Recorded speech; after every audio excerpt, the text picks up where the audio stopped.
Hi, this is a review of a Nielson low-angle joiner plane. I don't know what the model number is. It's number 7.5. At least 8 or 9 pounds. It's pretty heavy, but it's not as heavy as their upper angle joiner. This is a Miller Falls joiner fence. Okay, it doesn't fit all that great, but I managed to make it fit. It's really meant for thinner casting sides. In the future, maybe I'll figure out how to modify it. I do build furniture professionally, so that means usually what I do is I use a machine joiner. However, I was asked by a designer to do a countertop, a tabletop out of 8-quarter oak, and I was like, oh, well, I'm not really set up with a joiner that big. I mean, I could do it. Like, I could figure out some sort of router method with a straight edge to route the joints, like a tool called the Joint Ability, which is something you can look in with routers. I've never used that. I could rig up fancy in-feed and out-feed tables to expand my joiner capacity in terms of length to do this accurately. I've done this in the past. In the past, I've done some real pretty long work with the joiner and rigged up out-feed tables. But in light of the way my present shop is set up, it just wasn't practical. So I was like, oh, I have this plane. I've been mostly using it for just like light fitting work. But here's this chance to maybe I should just really try it out and really learn how to do this kind of stuff that the old masters used to do. Believe me, I put a lot of time in on it. It's been a tricky skill to learn, so I'm going to try to impart some wisdom to you. The plane functions great if you take care of it. It comes great. One thing I'm not crazy about, the mouth adjustment. See, it clogs. It clogs with shavings, which means if you want to change it, you got to get the shavings out, and they're a pain to get out. And just like the way that works is uncool. I much prefer the way it works on the low-angle jack plane that this company makes. So with this arrangement, I'm not crazy about it. But don't plan on changing the mouth setting very often. It's really pretty inconvenient. The other thing is, to do this kind of joint work and something as hard as oak, the iron just has to be scary sharp. It has to be sharp enough to shave a hair off your arm, right? Okay? That kind of edge does not stick around very long, okay? In use, that kind of edge wears out real quick. At least in this iron, it does. I mean, and I was really surprised. And I spent a lot of time working hard trying to push the iron past the point. And as soon as it starts to get a little bit tricky, I'm like, I got to take this iron out and check it out. And sure enough, it won't shave the hair off my arm. So I'm in the situation where I'm trying to figure out how to do this. What the depth of cut is. Should I just take these feathery cuts, or should I try to take deeper cuts? And am I waxing the sole enough and stuff like that? This is a 78-inch level. It's a K-Pro level. It's cheap. I don't know. It doesn't cost much anyway. But it's straight enough. It's straight enough for millwork, and this is how I did it. Actually, in the middle of this job, I found out my other 78-inch door hanger levels had developed a warp, which I wasn't aware of, and so it was different on both sides, and that was messing me up. So fortunately, I had this one around too. So I just switched to using this one. So hopefully, this can give me better results. Another thing, I use a pocket square. You gotta keep these edges square. If if you're gluing up 3/4 inch boards or 1 inch boards, it's no big deal. But I mean, these boards are 1 3/4 inch thick, and they got to be straight, right? Because this countertop, it's going to go through a wide belt sander, and that's going to take thickness off it too. And of course, the designer wants as much thickness as possible, as do I. So, and by the way, I'm talking fast because I'm going to try to do as much as possible on this video. All right. So I'm going to show you joiner fence operation.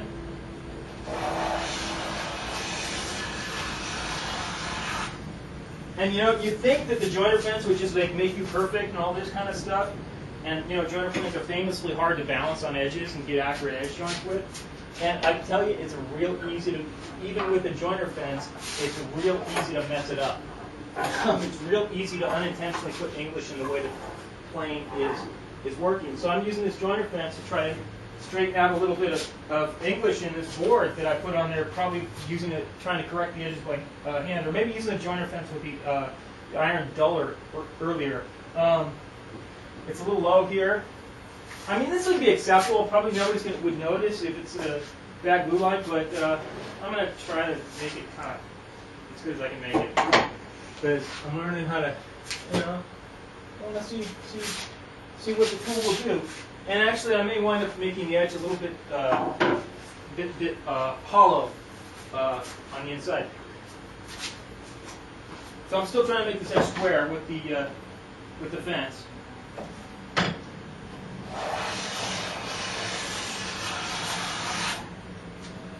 I just felt myself putting some English on it, you know.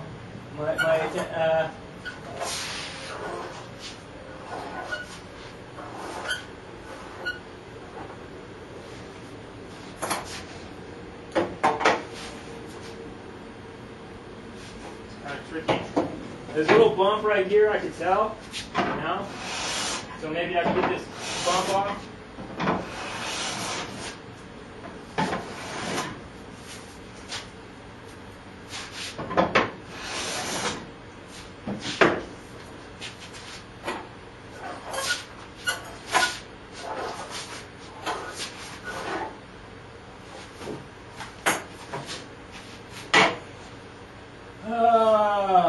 Looks like, yeah, I think I got that. I think I got that out. Again, I'm looking to make it slightly hollow probably in the middle, but the tendency when I do that is to get these little bumps near the edge, and that kind of makes it so the edges have a pinch of a gap in gluing. So, and what I got here, it's not quite where I want it. There's a, the edge is not square on this end. And that's another problem I've had.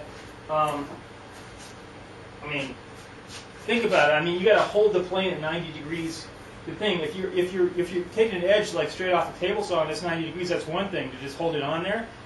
But believe me, even if it starts out square, after you do several strokes, it's pretty easy to get it out of square. And especially, what will happen is you'll put you put a twist on the edge.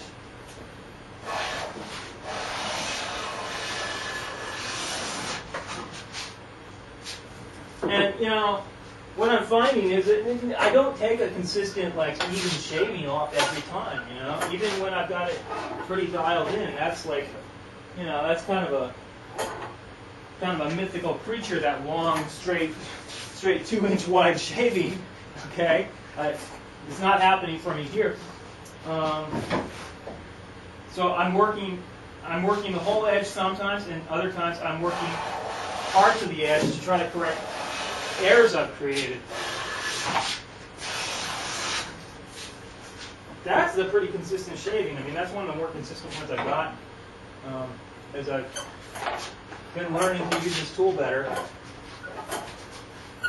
I should note that obviously the boards are flattened.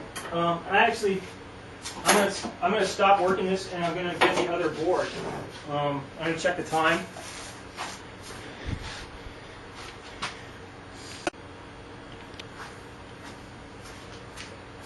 All right, part 2.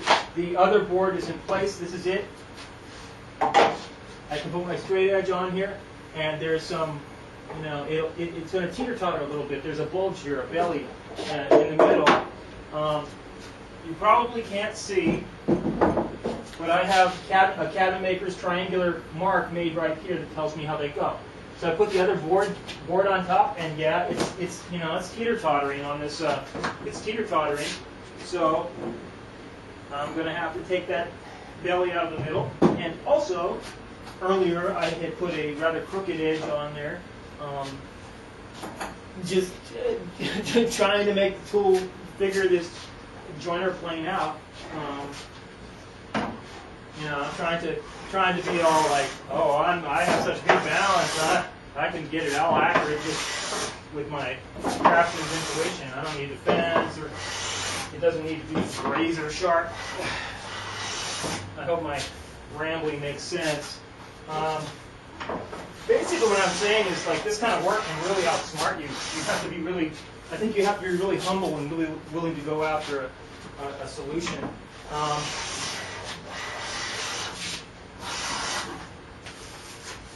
And really have a good sharpening system in place. I use the burn sharpening system. I sharpened by hand for years. after using the burn system before. The burn's a double bevel sharpening system. It uses the honing guide and stuff like that. It's kind of a finicky setup, but you know, once you get used to using it, it works good. I sharpened the 8000 grit on a water stone. I still got a belly in the middle, so I'm going to try to get some of that out.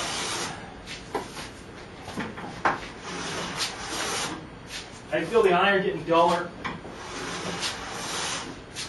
you know, and I just sharpened it like not long ago at all. Yeah, it's getting dull. I can feel it. As soon as it's putting up resistance, I know I'm done now. But I tried to push it for a while. I was like, I'm going to muscle through it. I'm going to figure out this work. But, you know, it would chatter and it wouldn't stay on balance. And so now I've got to sharpen this iron. All right. So it won't cut hair off my arm. So I'm going to shut off the video camera, and then I'm going to sharpen the iron, and then I'll come back.